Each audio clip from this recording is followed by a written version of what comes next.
I was commenting on one of my friend's videos yesterday about how there's this interesting idea that each year of my life, I feel like I am more free than I ever was before.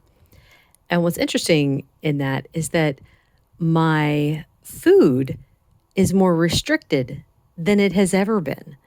And yet I feel freer. So let me see if I can explain this thought process. Now, in the past, when I ate whatever I wanted, you might think, well, that's freedom. You can have whatever you want, et cetera, et cetera. But that eating whatever I want came with a price. So that price was my health. I didn't feel good. I was tired all the time. I often had a stomach ache. Yeah, that's not freedom because then you're tied down through the limitations of what you can do because of how you feel, right? So that idea of, well, I could eat whatever I want, yay, freedom. And no, it was more like chains. That's chains that were holding me down, and I couldn't do anything. But what's interesting is I keep thinking of each of those chains was a food that I couldn't let go of. And as I keep moving forward, I'm dropping those chains and leaving them behind.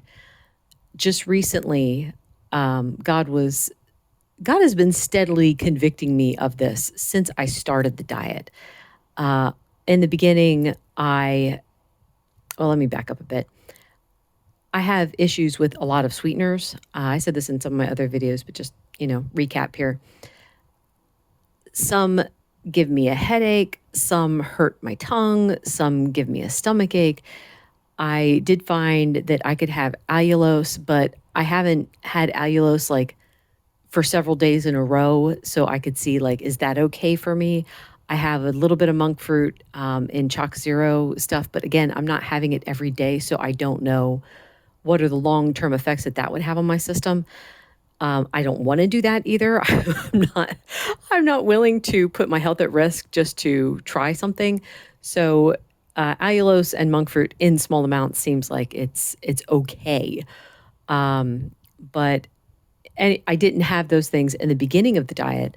All I knew about was like the standard stuff that's in everything, like the xylitol, the maltitol, things like that. And I know anything in diet sodas gives me a headache, et cetera, et cetera. So when I first started the diet, trying to make diet treats was out. And I was trying to avoid sugar because sugar is carbs. That was out also. But in the back of my mind, I reserved a space for sugar because I'm like, well, I'm not type 2 diabetic. I'm not even pre-diabetic that I know of. I never had my A1C checked, so I don't know. I suspect at this point that I was at least pre-diabetic just based on my symptoms. So anyway, I had that reserved space in the back of my mind that maybe one day I could bring back a treat here and there. I never wanted to go back to what I was doing before, as in I had treats every day. Some days I had several throughout the day. So I did not want to go back to that. But I thought, slice of cake, a donut, just something here and there shouldn't be a problem. So I would have, after about 6 months, when I really felt solid and safe on the diet, it was my birthday and I had donuts for breakfast. I only really had one, but we got a bunch of different flavors, chopped them into quarters, and I had the equivalent of one. Now I had indigestion the rest of the day from the donut. And it was just like burping the fried taste. I'm like, okay, so donuts are out. Off and on since then, I've been on the diet almost 4 years now. Off and on since then, I've had, cheesecake and I've had other things. Not so much cookies, but I'll have ice cream here and there. But it was that kind of thing where it's like, again, always in the back of my mind, it's like, yeah, but this probably isn't good for me. And if I had a sweet treat, Normally, I'd struggle for at least 3 days afterwards with the mental aspect of it. There's not cravings there, it's the desire. I just brought back all that desire that I worked so hard to get rid of. So, sugar was absolutely a chain for me. And the one for my birthday this year, I had been holding off on getting ice cream. I wanted to have some ice cream. I could make some myself. I could do that. But it was the thought of, oh, it's a special treat, I get to go out and have some ice cream. And that's what I did. I had some ice cream and it was good. I didn't have a lot. I actually asked for the smallest scoop that they could possibly give me, and it was pretty small. But I also had some chocolate that day. A friend of mine had given me truffles like 6 months ago, and they've been sitting in my freezer. And I'm like, all right, you know what? I'm bringing them out. I'm going to taste them, and then the kids can have the rest.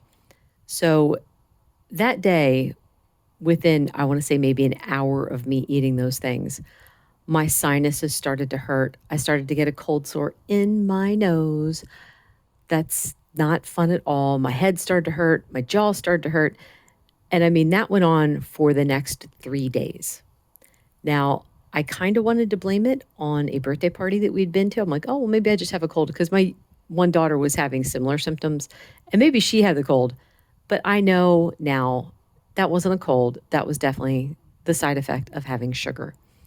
So, fast forward a couple weeks after that, I had gotten some yogurt and I had 3 bites of this yogurt. I had been wanting to try it because it's like this farm fresh yogurt. They had all the ingredients were extremely clean, except it had sugar in it. I'm like, well, it's such a small amount, and I'm not going to eat the whole container. I just wanted a few bites.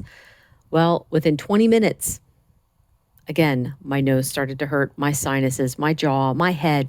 I'm like, all right, Lord, that's it. I'm done. I'm done with sugar.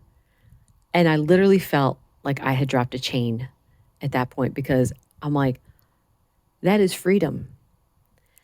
I'm not free because I get to eat sugar. I'm free when it has no hold on me anymore. And I'm done.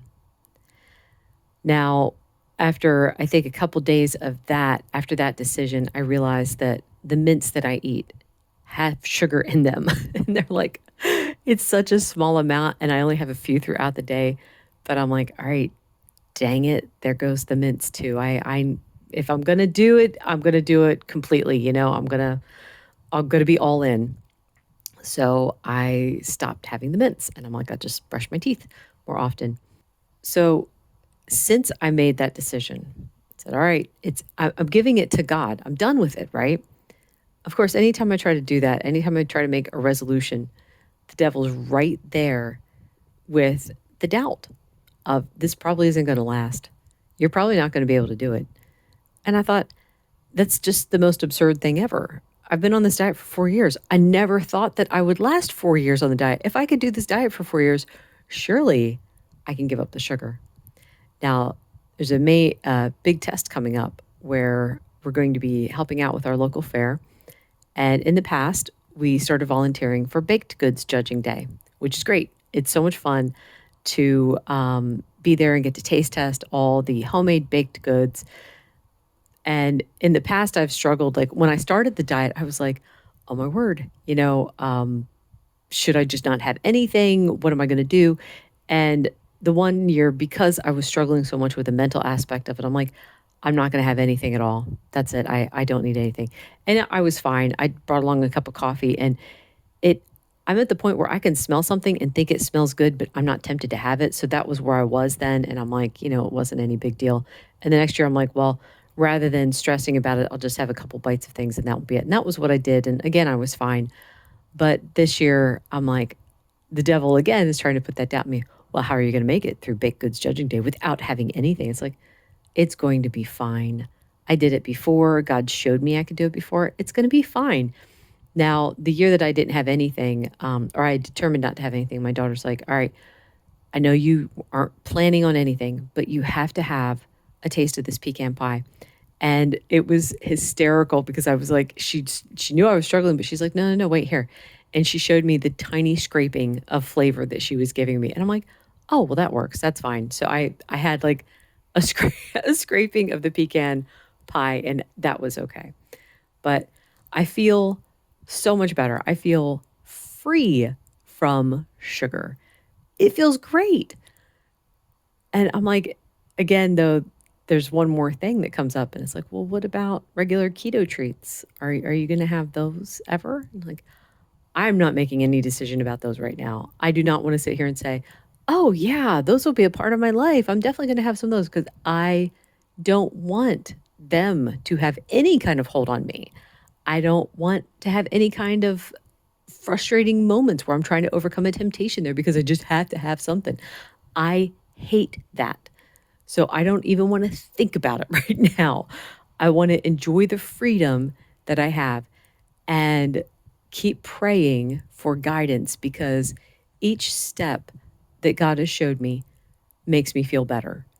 So there's no fear anymore. I'm not afraid of leaving any foods behind anymore because I know it will be fine. I know I'll feel good.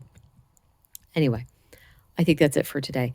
Let me know down below in the comment section, what kind of things have you given up that you just feel free from? You feel so much better now that you've let them go. What things did you struggle with the most trying to let go of? Anyway, thank you so much for listening. If you like this content, if I said something that made sense, please consider subscribing.